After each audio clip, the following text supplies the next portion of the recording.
Oh, DyanaRozay is on here. Hey, Dyana, let me tell you, somebody put me onto DyanaRozay's YouTube channel.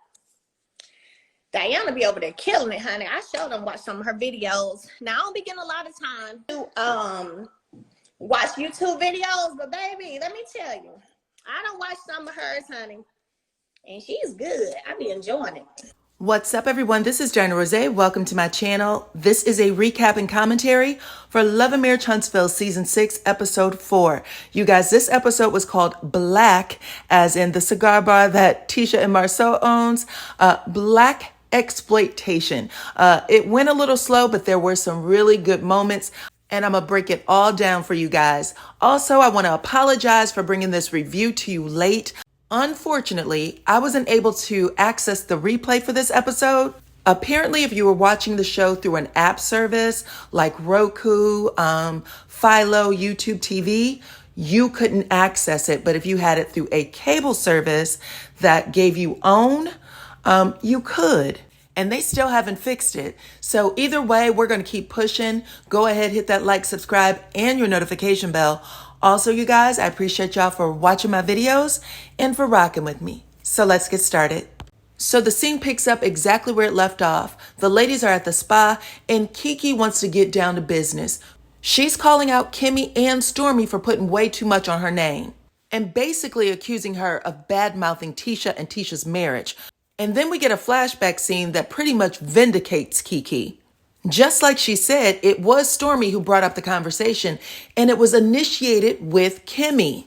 Stormy said there's been rumors about Marcel out here in these streets cheating for years, but we haven't heard the same about Maurice.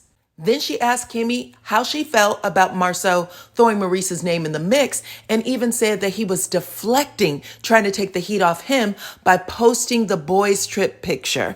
Now, for the past year, everyone has been taking shots at Kiki, talking about why were you over Mel's? You owe your cousin loyalty, as if Kimmy's ass wasn't sitting right there too. And all of the Scotts, 1 and 2.0, the other brothers, Micah and Basement Billy and Wanda, they all took their shots talking about how disloyal she was, while at the same time going out of their way to be very chummy with Stormy. Y'all remember all those social media videos of them dancing and hanging out together? Well, y'all, even though Tisha very recently said she planned to address anyone who talked about her marriage or came for her marriage, she did not address Stormy in this scene. And also, you guys, a little behind the scenes, in the recap that Kimmy did on Saturday night following the show, she said that Tisha's not only insecure, but she is highly paranoid. And she described how Tisha came after her about things she read on social media that wasn't true. So knowing all that she knows about her sister-in-law, she definitely put 20 on 10, knowing those two were in a bad place. And the other people that were doing too much in this scene was Stormy and Tiffany, especially Stormy, though.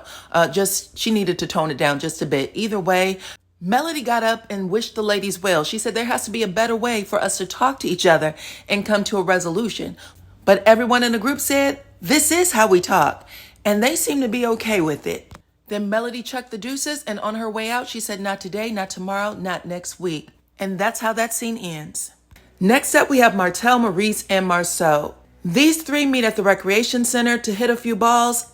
And why, I don't know, because not nan one of them knew how to hit. Martel almost took out the cameraman. If it wasn't for the netting, he may have suffered a concussion, seriously. But these three small talk for a little bit. Of course, Melody's name had to come up. Maurice wanted to know how Martel was doing after his sad attempt to walk Melody out at Kimmy's party. Then Martel rattled off some stuff about being a gentleman that had a lot of people dazed and confused. Then they asked him how things were going between him and Sheree, to which Martel just looks awkward. He looks awkward anytime they ask him about Sheree. But he ends up saying some things about feeling like he's finally getting his favor back, because for a while, he said he lost it. Now, then they asked him about him having children again. They said, we know that you said you wanted to have more. How are things going with that? Have you talked to Sheree? And he said that he did talk to Sheree about having more children and that she was open to it. And if y'all needed any more proof that this man and this woman is not dating, look no further. Martel and Sheree are such a joke that Martel didn't even do the research to know better than to say some dumb shit like that. The fact that his girlfriend, or whatever the hell he's calling her this week, and his mama are in the same age group should have repelled the words from coming off of his tongue, but it didn't. The fact that Martel has met all three of Sheree's adult children and that her oldest daughter is probably only 3-4 years younger than Martel should have stopped him from saying those words in front of a camera and a boom mic, but it didn't. The fact that Sheree is now a grandmother and it is going to play out on the upcoming season of RHOA should have stopped Martel from saying those words, child, but it did not. So you guys, I'm going to combine this scene to save some time. It starts with Marcel and his business partner, new business partner, Gino. This is the one that took over Tisha's desk. Anyway, Marcel is letting him know that he appreciates him being there, helping him out. He's going to get a salary and profit share. Marcel is wooing him, okay? He wants to make sure that he can get him to the altar. But Gino tells him, if you keep treating me the way you treat Tisha, we're not going to make it. Then Marcel tells him, true story, I only knew Tisha for 30 days before I put a ring on it. Then I guess he's having a vulnerable moment with Gino, so he starts telling him about the role he plays as a protector.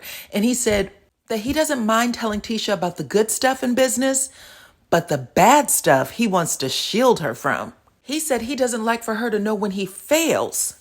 And again, they're giving us an even bigger glimpse at exactly how unbalanced this relationship is. Just last episode, and yes, guys, we know it's Cap, but just last episode, Tisha was trying to push her weight talking about, I own the majority of the business, so I need to know everything. And here he is telling a man that's virtually a stranger, I don't tell Tisha nothing. Why would you even want to pretend like you are the owner of anything when your husband will sweep your legs from under you every single time? If you're not telling her what's wrong, if you're not telling her the bad, then you are making a conscious decision to keep her in a world of make-believe. And since episode 1, Tisha's been walking up and down these Love and Marriage Huntsville streets talking about how blessed she is to have a man that is a provider. And Marcel and Maurice preaching about how important it is to let the man lead, when truthfully, this kind of leadership will take you right off a cliff. Anyway, Gino basically tells him that. He says, you are leading sheep. You are leading this sheep blind. She has no idea what's going on with you, which means she can't truly support you. And if she can't truly support you, then there is a deficit in this relationship. And I'm adding that. But what Gino did say is that if anything ever happened to you, she would not be able to recover because you haven't given her the tools to move on without you. And Marcel actually acts like he's having an epiphany. He starts taking notes like, wow, man. And in this moment, I'm like, who are your friends? Who do you guys surround yourself with where this mentality has continued to grow and thrive? Now, I did watch Kimmy's recap with Carlos, and she told a story about how her and Maurice were in a car driving from somewhere, and out of the blue, he says, this relationship isn't going to work because you don't know how to truly let me lead. And instead of Kimmy seeing that as a sign from God and allowing that relationship to break up, she asked him what he meant by that. And then he tells her and she says, I can do that. And then she started talking about her roles as a woman and a partner. Like, I will get up at 4 a.m. and clean the house before I go to work. And in situations where I know that he may fail as a leader, I will do those jobs too, just to make him think that he did them. And then she gave examples like, well, maybe he was supposed to make reservations, but I had to do it. And the whole time I'm looking at this computer thinking, Kimmy said she had a very demanding job. She has a very, very demanding job, and yet she's waking up at 4 a.m. to clean the house. And then she has to pick up all of his shortcomings. Whatever he fails at in his leadership, she'll do it and make him think that he did it to protect his ego. But who's protecting you? And listen, every relationship, every partnership, every marriage, you're going to have some imbalances. Someone's going to do more of something of one thing. Someone's going to do a little less of another. But keeping your partner clueless about information that can be a detriment to them is not what a leader does. It is not what a provider does. That is horrible. So anyway, Marcel goes home, talks to Tisha, tells her he had an epiphany, and he's no longer going to treat her like a sheep. Next up, we have Kimmy and Tisha. Tisha arrives at Kimmy's request, and she lets her know, girl, I know you got kicked out of your office. I have some office space here that you can use. She shows her a room that Maurice was doing podcast in, and she was like, we can get this stuff out of here, and you can stay here until you get your realty office together.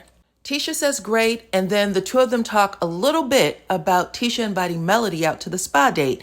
Kimmy said, I never thought this was going to happen. I'm happy you guys are able to get over that hump. Is it possible that we can bury some things and get to a place where we can just be cool? Tisha said, I think that's possible. And Kimmy said, I'm glad you said that because that knock on the door, that's Melody Cherie. So let's squash it. Melody comes in. She hugs Kimmy. She hugs Tisha. Then they all sit down. Melody and Tisha are sitting across from each other. Kimmy attempts to mediate a conversation, and Melody is eating this chicken salad like her head is in her plate and she is scooping it up like she has never eaten chicken salad before. Swear to God. Kimmy's looking at Melody in an odd way like she loses her train of thought, but I could see that there was still just a little bit of tension there. Just like in real life, they're going to have to take baby steps. Melody says that, she would like to move forward, but there has been a respect thing missing. And then as a sign of good faith to bury the hatchet, Melody says, I'm having a tea party and I'd like to invite you guys. And they accept. Tisha accepts. The scene ends with Melody hugging Kimmy, and then Tisha kind of walked past her. She grabs Tisha. They hug. But you can tell that Tisha was just trying to leave the scene, in my opinion.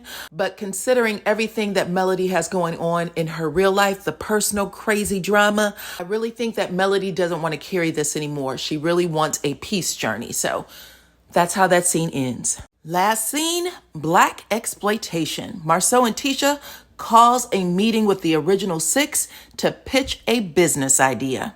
Maurice and Kimmy arrive first, and they sit at the head of the table. When Kimmy tried to check Maurice, like, isn't this Tisha and Marcel's spot? He said they should have gotten here on time. Next person to arrive is Marcel, and he asks who all is coming, which is code for is Mel coming. When they confirmed everybody, he started to move chairs around, as if Mel had any intention of sitting beside him. But you guys, when Melody does get there, Martel's face turns to stone. He is trying to pretend like he's okay, but he definitely is not. In confessional, he admits that everything that's going on between them in the court has them in a bad place. Then he adds, but I'm gonna keep it professional. Now Melody comes in and gives a hey, how y'all doing to everybody, including Martel. She clearly wants everyone in the room to know that she's good, and whatever Martel has going on, she don't give a okay? But what you ain't gonna do is go back and say Melody and Martel anything.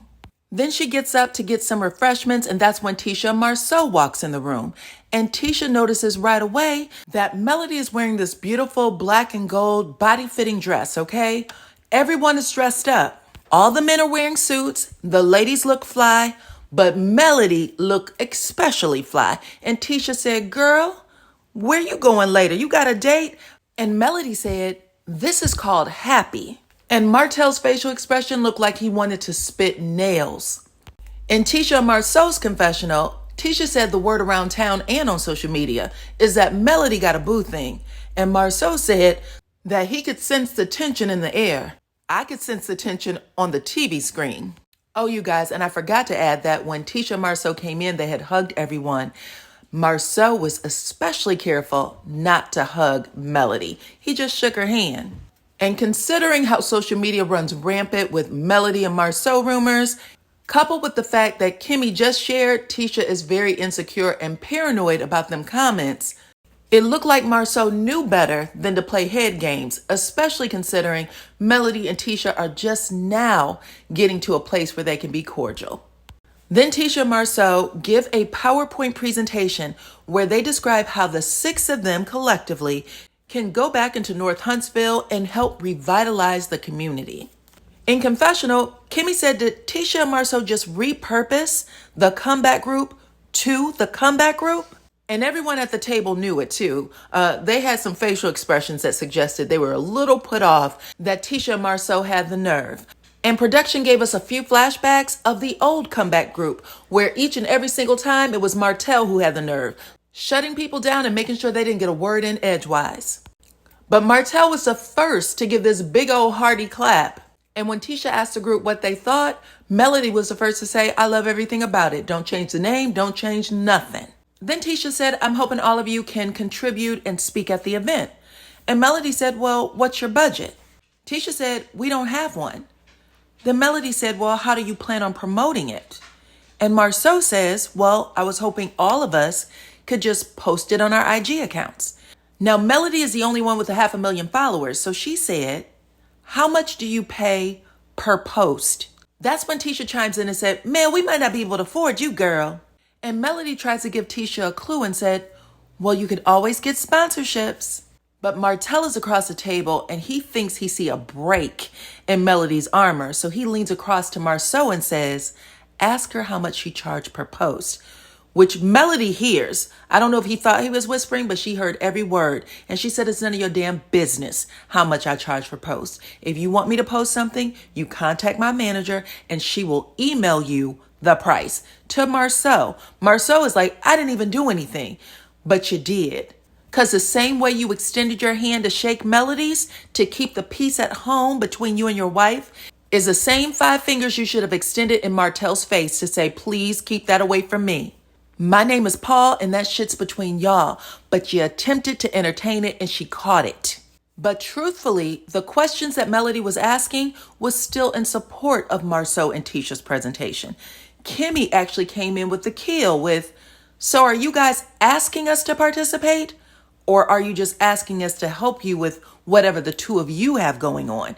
Because that picture of the two of y'all from 15 years ago, hugged up like lovebirds, suggests this is your idea, your business, and you are just asking us to be helpers. That's when Marcel throws in the towel. He's like, it's whatever you want it to be. If you want to help, you can help. If you want to join, you can join. If you want to participate, you can participate. Whatever your level of participation is fine with us. But it wasn't fine with Kimmy. She was about to get her 15 minutes, okay? Well, let's say that we do what you asked. We're helping, we do the speaking, all of that. And you guys do get a sponsorship, which is not unheard of. If the city or a councilman or someone knows this expo is going down, they want to put their name on some things, make it a city event, give you $100,000 or $75,000 or $50,000, then what? But Kimmy asked point blank, would we be compensated then? And that's when this house of cards just toppled right on in on Marcel and Tisha. They were not prepared. They did not expect people to ask questions. I don't know what the hell they thought, but whatever it was a fail. Marcel tries to deflect by pouring everyone champagne, and he just wants to toast to the moment that they are all in the same room again and, attempting to get along. Kimmy tried to ask a few more things, and Melody said, listen, I gotta go. Let's drink this champagne and move on. Unlike Kimmy, she's already figured out that this is not for her. Marcel tells everyone that he will work it out. They end up toasting, and that is how the scene ends. Well, you guys, let me know what y'all think in the comments, okay? Talk back, please. Like the video, subscribe to my channel, hit your notification bell, and I will check you all on the next one.